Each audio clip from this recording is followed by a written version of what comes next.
right, so we're going to go ahead and get started. This panel is called The Strong, Silent Stigma, Addressing Mental Health in Black Men.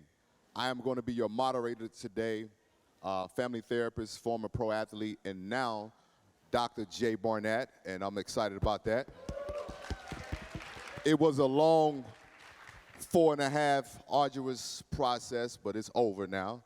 And I'm excited to take the stage with my brothers. And I'm going to give everyone 30 seconds to introduce themselves. And we're going to get started with this panel. Started here with my good brother. What's up? My name is Elliot Connie, and what do I say?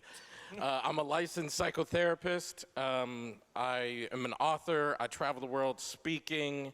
I'm working on multiple television projects, podcast projects, and I hope I can inspire somebody here today. Yo, what's up, everybody? My name is Rashawn Miller. I'm a psychotherapist based out of Charlotte, North Carolina. I have a nonprofit that does mental health awareness and a private practice owner as well. I'm very excited to be here today, but then looking forward to digging deep into this particular topic. What's up, y'all? My name is Trent Out Loud. Is there any Canadians in the building? Oh, there's one, two? That never works when I'm in the US. Anyways, I'm the only Canadian up on this panel, from Montreal and also live in Toronto now. I'm a mental health advocate. I've been diagnosed with being bipolar, so there's some experts up here on the panel of therapists. I am a client like how you guys are. I love therapy and I love spreading the word about mental health. I'm also an entrepreneur, podcaster, and an author.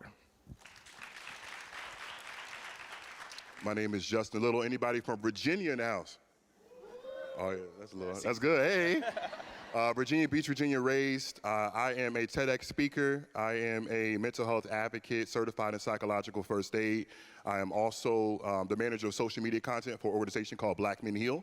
So if you heard of it, it's based out of Philly. We send brothers to therapy for free. So really excited to be here and talk about Black men and mental health. All right, y'all give those brothers a round of applause again. We got some black men up here. So this is one of my favorite panels to moderate because oftentimes black men are not given the space, they're not given the opportunity. And we're gonna open up this question, and I think this question is very profound, and some of the brothers in here could probably attest to this question. Oftentimes, do you feel that you can be open with your mental health struggle? And I'm going to start off saying, I don't think you can. And if you do, you better make sure it's a safe place. Wouldn't you say that, brothers? Because safe often doesn't say safe. And Elliot, I'll let you take this question. I don't like when somebody tell me this is a safe place. I remember I was dating this girl. Hey, man, you can't start like that, bro. Now, I got to start like that. Listen.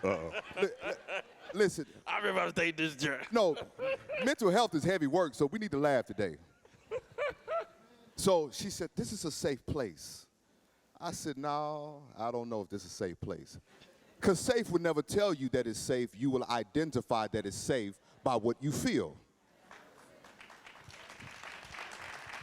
It's almost like somebody telling you, I'm a good person, trust me.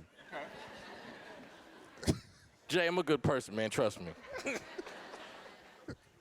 So, do you believe that black men, Elliot, can be open about their mental health challenges? So, I'm gonna answer that question in two parts. The first part is I agree with you, no. I don't think that our society and our culture is a safe place for black men to be open about our mental health. But the second part of that question, I would say, but we have to. Yeah. Like, we absolutely have to do that. And the analogy I'm gonna give you is the voters' booth wasn't at a time a safe place for us to go. Mental health is a civil rights journey. We've earned the right to have conversations about our mental health, and we need to exercise those rights. And just like every other right, we had to fight for that. Like I said, the voters' booth wasn't always a safe place, but now we can go and vote, and it's a safe place because other people took the risk. So it's a place where we have to take the risk and we have to create a safe space by standing in our strength, which is exactly how, as a people, we've earned every other right. We just have to exercise the right to talk about mental health. Like, eons ago, when we were enslaved, you think they would talk about mental health? Like, I'm depressed. Me too, you know, like, but now we have earned it and we need to exercise it. So is it a safe space? No, but we have to, just like we've had to do everything else in this civil rights journey. I'm gonna come back to you. I want to go to you real quick because you openly, and thank you for sharing that, because many times people don't share their diagnosis. How was that for you, if you did share that with anyone? And that's why I opened up that way, because, and that's why I come and I do panels and I do talks like this, because for me, it's not a big deal for me to tell you that I've been diagnosed with being bipolar. Bipolar is a description of how my brain functions. If you were diabetic, you wouldn't have a problem telling the crowd that you're diabetic. That's just how your body processes insulin. So for me, regardless if it's a safe space or not, I think if we all talk about our mental health journey more and talk about our diagnoses, then there's no stigma around it, then it doesn't exist. Does that make sense? Right. So I wanna break it up because I think the challenge oftentimes for us men is the fear of shame. Yeah. What happens when I open myself up? What happens when I'm vulnerable? And for the women that are sitting there, as a man, it's so scary to be vulnerable because our greatest asset for men is our emotions. And when I give you that, I have to trust that you're going to guard that. And when I'm not my best, are you going to guard it or are you going to use it against me? That's what we fear. So when I say I'm depressed, I'm scared because what if she says to me, I can't deal with nobody that got issues? Who cares? And I hear you, She's good not brother. for you. Bye. You're right. You're right. I'm gonna let you take that because I see your brain percolating over there. So I want to start off before I even get to the point of thinking about being vulnerable with someone else, whether it be a woman, friend, or family member or anything. I got to be honest with myself. But what is that? But what does that mean, though, to be honest with yourself? So for me to be honest with myself, that means that even when I get up in the morning, even I got to go to work, I just ain't feeling it today. I want to cry. I want to just get back into bed. I don't want to do this thing every single day. So for me, I got to the point where I had to be drugged to a hospital for me to acknowledge when I wasn't doing well by family members. So I was diagnosed with bipolar disorder as well back in 2006. But then I'm in a psychiatric ward in a straitjacket in a padded room looking at my family crying. That's when I had to get honest with myself. But then also with that, once I get out of there, I'm still not telling people what's really going on with me because of the fact of who wants to be the crazy one? Especially as somebody, so when I grew up, I was the man, I ain't gonna lie. 3-sport athlete, graduated near the top of my class. People looked up to me, and I came from a very small town. So when you carry this weight, you don't want to show people that vulnerability because, again, you don't know what they're going to do with it, but then also you don't want to believe it yourself. Justin, I want to go to you. I talked last night in Arlington to a group full of men, and I talked about man down. What happens when you are down as a man? And when we think about military terms, that's where that term came from, they yell it 3 times. And it is to send an echo out to all of their troop leaders and others that are part of their camaraderie to respond. But what happens when you yell man down and no one is there to respond? You feel alone. You feel like there's no one that can understand you, and that's the scariest feeling. If any of the brothers in here have ever had suicide ideation, never thought about ending at all, something we say in the mental health space is usually not the person that someone's trying to kill, it's the pain. And that feeling deep inside of you of feeling like no one understands me, no one can relate, and I don't have anyone to talk to. I don't feel like I have a community of brothers to be there for me, can send someone out of this world and they can self-transition, and we've seen it, and then we get surprised by it because someone can portray this persona as if they're all good, because appearance-wise they look okay, but they're not because they're struggling. And so I feel like in order for us to progress this conversation forward, we need to create more spaces like this where brothers can share and have community, stuff that you've done, stuff that Black Men Heal. There's many organizations that have done to create conversations for Black men to support one another. Because even if nothing changes about your circumstances, the fact that I have a brother that I can talk to when I'm down, when I am man down, and now I don't feel alone, could save a life. That's good. So I want to park there when you talked about the suicide ideation, right, which is thoughts, which is the idea of not being here. One of the interesting things that most suicide take place between the hours of 12 a.m. and 4 a.m. And many of the men that have taken their lives is usually when everybody's going to bed, or they're usually sitting in their cars alone. Ladies, you would be surprised of most men that you are looking at today that look well on the outside, but they're not well on the inside. Because society has socialized us in the way that you can't show me that you're not at your best, because I'm judging you based off of your performance. And the fear for us is when I no longer can perform, are you questioning my value? Are you questioning my masculinity?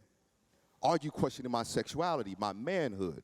So when you are unpacking these things about can he really be vulnerable, you have to ask yourself, are we allowing them to be vulnerable? And let me say this, ladies, we don't communicate like you. You guys process through talking. We process through silence. And let me give you this before I move on to the next thing. We're asking Black men to open up, but ladies, we don't have the language. So you're asking him to talk, he don't have the language because he wasn't given the vocabulary as a Black boy.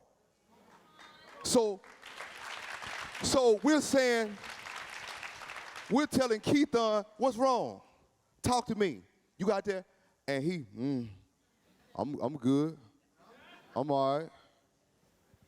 So this space is dear to me because there's a level of compassion, there's a level of grace, but there's also a level of patience, because this is new to us. Sisters, y'all been creating space to heal and spaces to sit amongst the bonfire and sharing letters and singing tea parties. Y'all got the green backdrops. Charlamagne, I told Bishop, I said, Bishop, because here's how they do us. They had a men's day at, I'm not calling the church, but Bishop don't talk about, because he probably going to text me and be like, why you say? But anyway, they had a men's breakfast. The brothers got continental breakfast. Muffin, some dry pasteurized eggs. And Angela, you know what they gave us? Some orange juice. Sisters had chicken and waffles, grits.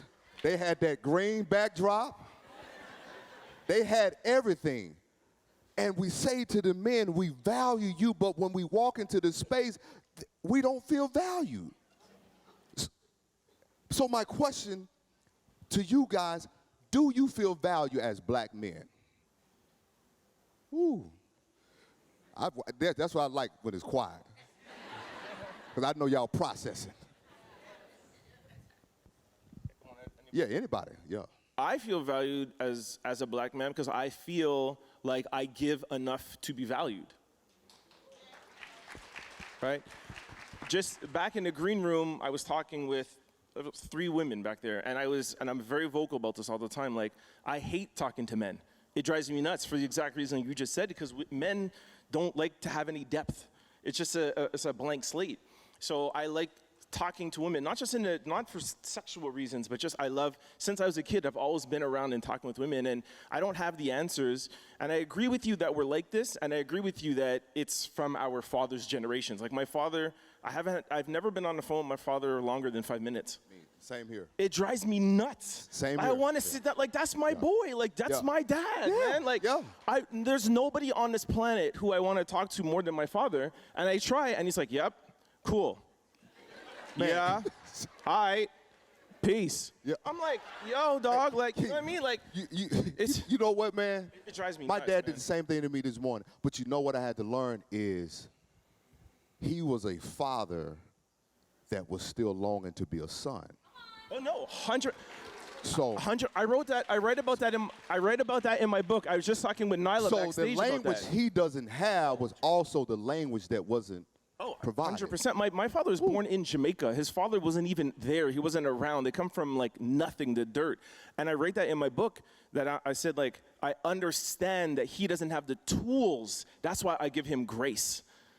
Yeah, come on. So I learned that word on. from having Dr. Alfie on my podcast. Thank you, Dr. Alfie. Where are you? But I don't know where she is. I got a question for you. He asked, do you see yourself as being valued? Yes, I do. But your immediate response was, I see myself as being valued because I give a lot. No, I said because I give value. You give value.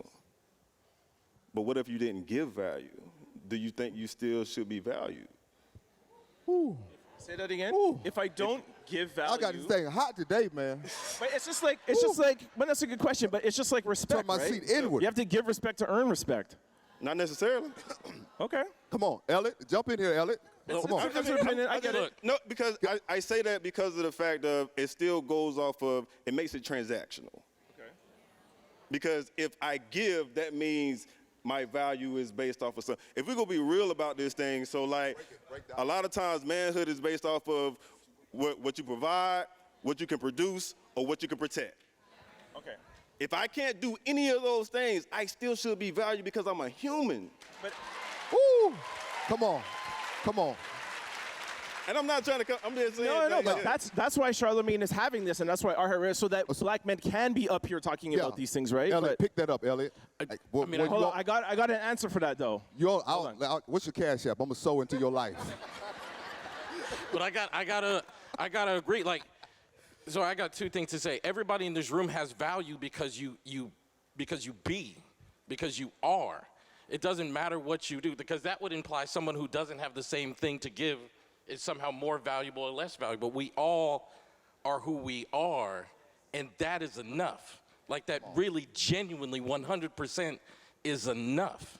And if we want to address stigma, like, I think even in conversations like this, we have to be super duper careful not to overgeneralize, be like men, women, because once you start doing that, you're now forcing me to live under that label.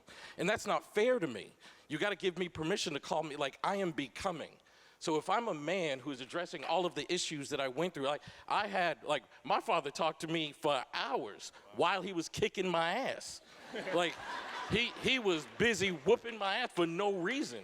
My father would come in the house and just scream, Elliot, and I knew I got to go downstairs and take hours of ass whooping for lectures, some shit I did not do, right? So, like, I'm working every single day to be a sensitive, kind, caring, loving human being. When you call me a man, that is disrespectful. I'm working at this hard every day of my life.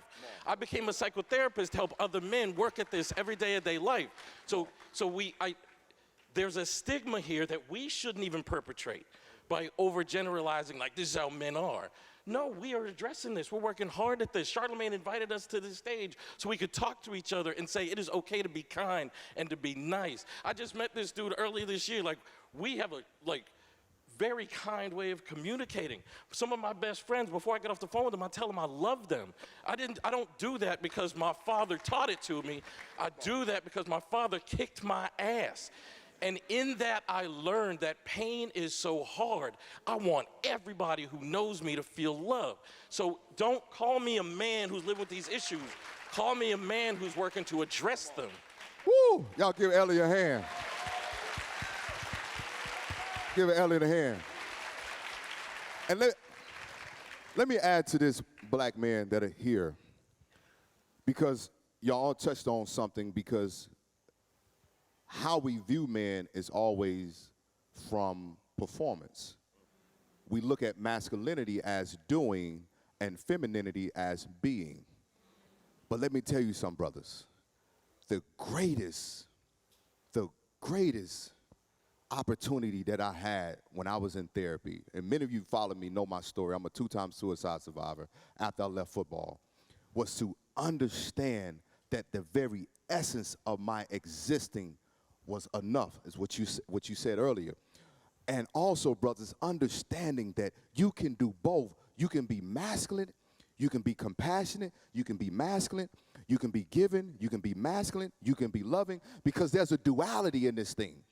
I'm a lion and a lamb. Like, when you really understand the duality of being a lion and a lamb, that, man, I got the power to tear some stuff up, but then I have the grace and the compassion to put something back together. That is what manhood really is.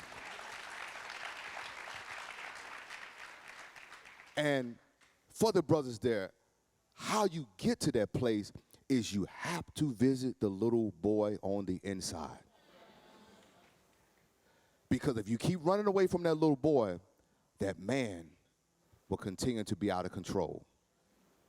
Because if you don't check the little boy, then the man becomes self-destructive. And many times what we're doing as black men is we're running away from what happened. That leads me to my next question. What could we do different when it comes to black men healing? Because it's become ubiquitous, Justin. Everybody is talking about it. And the complexity of it is that it's not a one and done. Therapy, listen, I think Sharp posted this. Baby, you can't do therapy on Instagram, reading a post. Healing, let me tweet this. Healing is a private matter. You're going to have to hide to heal, and you're going to have to isolate. And sometimes you're going to have to disconnect. It's not a one session. So what could be done different when it comes to the overall healing, because it's popular now. Everybody wants to do events around black men healing. Yeah, I think it starts with the imagery, what we see, right? And I want to piggyback off what Rashawn said about the value question, because for me, it's, if I feel valued in the state that society accepts me in, but not the full state of who I am as a person, right? And so I would ask women, do you accept us as men when we're not always masculine, when we're that compassionate version, when we show emotions, right? Here's a quick example. Everyone know Michael Jordan, right? One of the most popular sports memes in the world is his face, right? We see his face, crying Jordan face. They superimpose it over the Cowboys when they lose, right? But here's the thing. I'm an Eagles fan. But here's the thing. Here's the thing I want y'all to receive, though. This picture of Michael Jordan comes from his Hall of Fame speech. He's arguably one of the greatest players of all time. Some will say the greatest NBA player of all time. He's accepting his Hall of Fame induction to be honored amongst the best ever. And his teammates are there, and in that moment of weakness, he cries. He's emotional. He's thankful for this opportunity and what it means to him. We use that to make fun of him. Think about this one step further. A few years ago, Kobe Bryant passes away. This was a mentee of his, someone that emulated his game and spoke very highly of him. He's in Staples Center in LA at his eulogy, at his memorial service, and he's thinking about Kobe, and he starts to cry again, and he says, oh, I don't want to be another me. And everyone starts to laugh it off, but that's the problem. A black man at one of his greatest accomplishments ever sheds tears as a problem. We joke about it. We joke him. And then on a sad day when he just lost a friend in a tragic way, he cries, and he's afraid that he's going to be made fun of. A billionaire, successful, most famous basketball. Some of you probably wearing his shoes right now, and he couldn't show emotion because that state of him was not valued. So back to your question, that's good, Justin. We have to be able to accept that imagery just like they accept when we're powerful and strong and we have it all together. When we show weakness, they need to accept that too. Because here's what he's saying. Can you accept me when my cape's got holes in it? And I can't be your Superman. And the reality is I'm Clark Kent, and there's no phone booth. Go ahead, good brother. I think even to add on to that is we think about, just the crying aspect, right? Let's look at the other ways that we display our emotions through our behaviors. So you mentioned the inner boy or the younger child. A lot of times when we think about black men that have multiple sexual partners or dealing with so many different women and all these things, we call them dogs, right? We don't look at the inner aspect of why they're doing these particular things. It's not just the fact of what they want to do with their penis, right? So even in my own journey through therapy, a few years ago, I realized that I had a suppressed memory of being molested when I was 5 years old. So I was introduced to sex at a very young age by an older cousin. But then also going into actually having my first sexual encounter, I was 11 years old having sex with a 19-year-old. This stuff is very common among us. So sex became transactional to me. It wasn't an aspect of loving someone. It was an aspect of this is how I deal with my issues and challenges. If I'm feeling sad, I'm gonna go have sex so I can feel something. And then go on. That was my way of self-medicating. So us being able to understand that it's not just about crying, it's not just about being able to communicate with my words or lack thereof, it's also everything else that we do, whether it's drugs, drinking, or whatever. A lot of us are hurt to the point that we're doing stuff that hurt other people. And then it's the pain of it. And then from a psychodynamic, the psychological aspect of it is that when you have an encounter and an experience at an early age, it opens up a sensory. So this now changes how you receive a message. So your neurotransmitter now is not receiving a message that you don't touch this area. So what happened is you're no longer pursuing the act, you're pursuing the feeling, which is a sensory. So once that sensory is open, it now perpetuates a behavior. So the behavior now becomes a part of your character, and then what the church folks have said, he's got a sex demon. I don't. I know, but look, but look, not even just that though. Jay, you be using these examples of touching my shoulder like it ain't me. You the one sat beside him. I know. You sat beside him. Hey, Charlamagne, next year I ain't sitting here. Jay be like, I'm not saying you, good brother. remember that one time? Like, no, it wasn't me. But then also too though, Jay, the thing about it is, our old heads commend that behavior. Yep. Yep. Instead of them asking us, yo, why are you doing this stuff? And what happened? And what happened? What happened? They're gonna promote that behavior.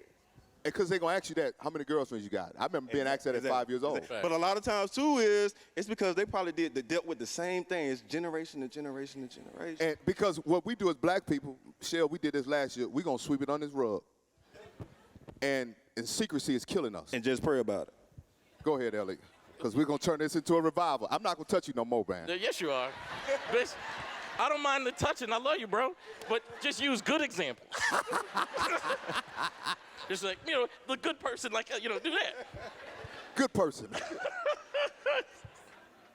No, but for real, like, I want to tie something you said together and something Justin said together. Like, I really appreciate that point. Like, Michael Jordan is having this vulnerable moment and the world using it for entertainment. But I want to come back to something you said about, like, healing is a personal journey. And I'm going to tell y'all probably the most embarrassing thing of my life. Like, when I got my psychotherapy degree, and I won't go too deep into this point, but when I was in graduate school, there was literally 0 black people in the books I was studying to become a psychotherapist. Like, literally 0. Not a few, none. And I said to myself, I want to be the therapist that shows up in these books or inspire the person that shows up in these books. I've now written, I'm about to turn in my 6th book to my publisher and all that. And my first book, so you pat me for that.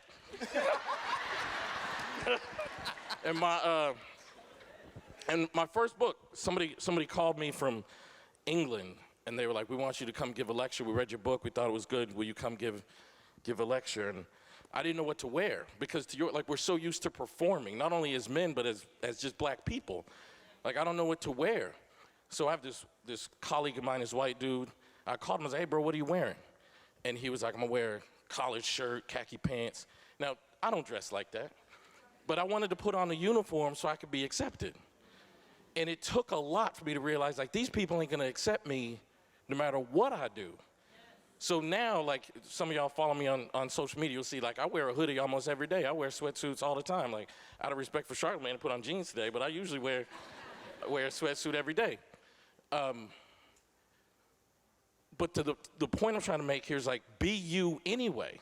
Like, the healing journey is a personal journey. When he says it happens in isolation, we don't really live in an isolated world in that way, but you have to wall yourself off to other people's feedback and do it for you. So, like, if Michael Jordan is gonna cry, who gives a damn if they're gonna make a meme about it? He's gotta do whatever is in his heart to do in that moment. The moment you start sacrificing who you are because of external feedback is the moment you are no longer on a personal mental health journey. You have to be yourself in spite of the world's feedback. And I can tell you, there was a day I looked myself, and I got real popular. I traveled the world. I've been over 30 countries teaching people how to do something called solution-focused brief therapy. And one day I was getting ready to take a stage, and I didn't recognize me in the mirror. And I realized, like, this can no longer happen. And I'm gonna take stages, and I'm gonna wear a hood, and I'm gonna dress how we dress where I'm from. And if that means y'all don't hire me, then y'all don't hire me. If that means y'all don't buy my books, then y'all don't buy my book. Like, I don't care about that, because it starts with my own personal decision to be who God created me to be. And if that's gonna make me a meme, then I'll be a meme. I don't care. Like, you can't allow those pieces of feedback to dictate who you are in your heart. Man, that's good. Awesome, man. I touch you, man. We just working some shit out in our relationship right here, just in front of everybody. That's what we need to see. Yeah, we're in the process. We doing it. Yeah, we're on a journey. So, Justin, starting with you, and as we close out, there's a lot of brothers in here today that this is new. This is the first time here to this expo. This is the first time that they are hearing brothers share. This is the first time that they've ever seen men be this transparent. So I want each of you brothers to speak something to these brothers who are sitting here that are listening. Thank you for being here. That's the first step. Being here is the first step. So for me, just high level with my story, I came here 2 years ago. I had just started my podcast. It's called the Mental Wealth Podcast. I was telling my story. I was bringing on guests. I was trying to grow. And I came here. I was married at the time. And me and my wife, we had just had like the worst fight in the world. And she said that one thing you should never say to a man. And y'all can use your imagination. But she said that to me. And it hurt. And so that weekend, I never thought I was going to come. I decided to drive all the way to New York from Virginia. It's about an 8-hour drive. And I came in thinking I'm a network, I'm going to meet some people. And I did. I met some very important people who I'll mention in a second. But I started to heal that day. Like, because, you know, sometimes when you're off mentally, you may not understand in that moment how far off you are until afterward. I was down bad. I was thinking of ending my life. But I met important people. Jay, I got to give you your flowers. Because I met Jay. I saw you on stage with Michelle Williams. I got a chance to ask y'all a question. And then after I pulled up when y'all bought your book, and you said, let's stay in contact. And I'm thinking, he ain't serious, you know what I'm saying? Like, he just, you know, industry people. But he was serious. He connected with me. He invited me on his tour. You started your tour in 2022. I said, I'm coming to speak. He said, no, you're coming to learn. You're coming to heal. And I shadowed him on his tours, and I started my healing journey. A few months later, full circle, I'm on stage with you in San Francisco, me, you, and Sean King at Josh Donaldson's event, who I also met here. So that opportunity happened. But none of this is possible. I can go on. I've been able to go to the White House, meet the president for the work I've done. But the Charlamagne to Dr. Alfie, I'm indebted to them because it started here, because I heard things that literally saved my life and changed the trajectory of my life because I showed up. And then before I could ever be in a position to speak to you, I had to do the work myself. And I did that. And that was the first year. The second year I come back, they asked me to be a volunteer, so I helped coordinate some of the breakout rooms and be behind the scenes. That was a great learning experience, being willing to serve. I started working with an organization called Black Men Heal and started helping their message grow. I got the opportunity, I'm giving a TEDx talk next month about black men healing. But again, all these opportunities, I'm telling you, only happened because I started my own healing journey, because I won't hear. I went through a divorce, and listen, to anyone who's ever been divorced, sometimes that's what you need to go through to get to your healing. So that was a part of me that I went through in 2022 as well. So I say all that to say, that's the high level. For more, you can definitely check me out, listen to the podcast for a more detailed, expansive view. But I had to heal my inner self, my inner child. I had to work on my emotions. I had to go into therapy. But it started here, me hearing about this expo, and then not just hearing about it, but coming, say to my life. So you brothers who are here today, thank you for being here. Wherever you are on your healing journey, keep healing, keep growing, take care of yourself, and keep coming back. And we're here to support you, and just know this, you are not alone. This clock is giving me anxiety. I have so much to say. We only have 3 minutes. We're going to talk backstage about vulnerability and how women look at men. I'm mad that we don't have enough time. I really want to get into it because I have a complete different perspective, but we'll talk about it again.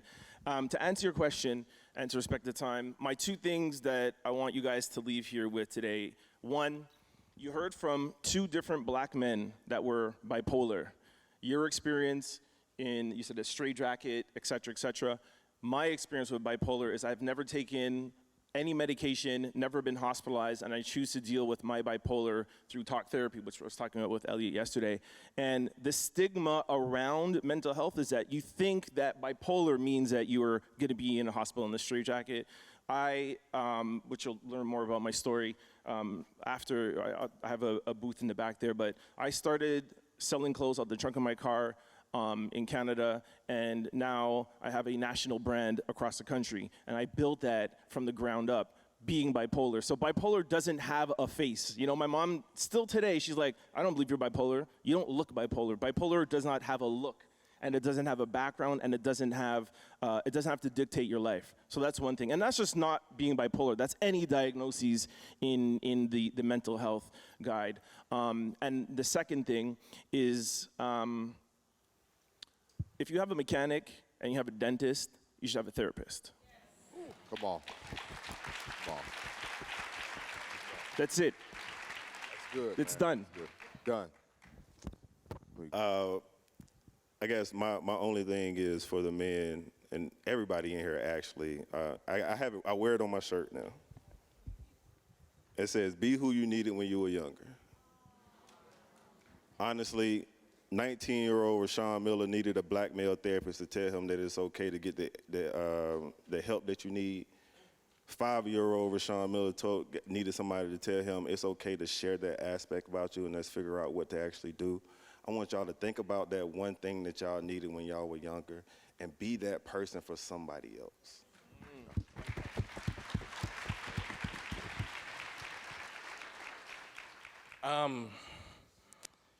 I guess what I would like to say to everybody is just go on your own personal healing journey. And notice I didn't say go to therapy. I think if we advocate for just going to therapy, then if the therapy doesn't work, then it's like therapy didn't work and we go back into our vices. Go into your own personal healing journey, and therapy is a part of that vehicle. And if you go see a therapist and it didn't facilitate that journey, then find another therapist that will facilitate that journey. Because it's not just about therapy, it's about the whole journey. It's about having a job you're passionate about. It's about having a relationship that fills your heart. It's about engaging in hobbies. It's about getting enough sleep. It's about eating. Like, it's a whole healing journey that therapy should be a part of. So I would advocate for all of you guys to go on your own personal healing journey. Good. These guys have given you guys some great closing remarks. I would say this to you brothers. Today, suicide is rising amongst black men. It's at such an alarming rate that they don't even know how to approach it. They don't feel that there's a solution right now to meet the demand. As I was on my plane here this morning, the stewardess was asking me, hey, what do you do? And I was telling her about, you know, the work that I do. She says, oh, wow. She said, my brother's girlfriend, father could have used you. she said he committed suicide last Friday, and they're having his funeral today. And I was just like, Jesus. And I cannot tell you the amount of stories that I hear in my DMs from black mothers crying that their sons have taken their lives, from black mothers who have said that their brothers, black women who have said that their husbands. Brothers, I'm telling you right now, you're too valuable to throw in the towel. I understand the pain, trust me. Everybody see who I am today, but no one knows about when my godmother found me under the bed from a drug overdose because I was in so much pain. Because I wasn't trying to end my life, I was trying to end the pain. And I'm sorry for somebody who has hurt you and that you may not get an apology for who did it, who said it, and where it happened. But brothers, you deserve to be free from the pain. Mental health is life in motion. It's not just this initiative. It's life. It's where you live. It's how you eat. It's how you love. That's mental health. We talk about the disorders, the depression, the anxiety, the bipolar, the schizophrenia, but mental health is just your mind, body, and spirit. And that determines the quality of your life. And the state of it has to be managed from how you process. And if you don't process well, you can't live well, brothers. The community needs men to begin healing. These sisters, brothers, I'm telling you, these sisters have carried this load. They're tired. They're exhausted because some of them have tried to heal us. And in trying to heal us, they have harmed themselves. And let me tell you, sister, you can aid a brother in healing, but don't be the healer. There's only one Messiah. So, brothers, let these brothers encourage you. And I love what Elliot said. This is a journey. I made this quote years ago. The healing is a journey and wholeness is a destination. Stop worrying about there. It's a journey. Start wherever you are. And I'm telling you this, because the pain that I had to work through from my father, from my childhood wounds, football could not stop it.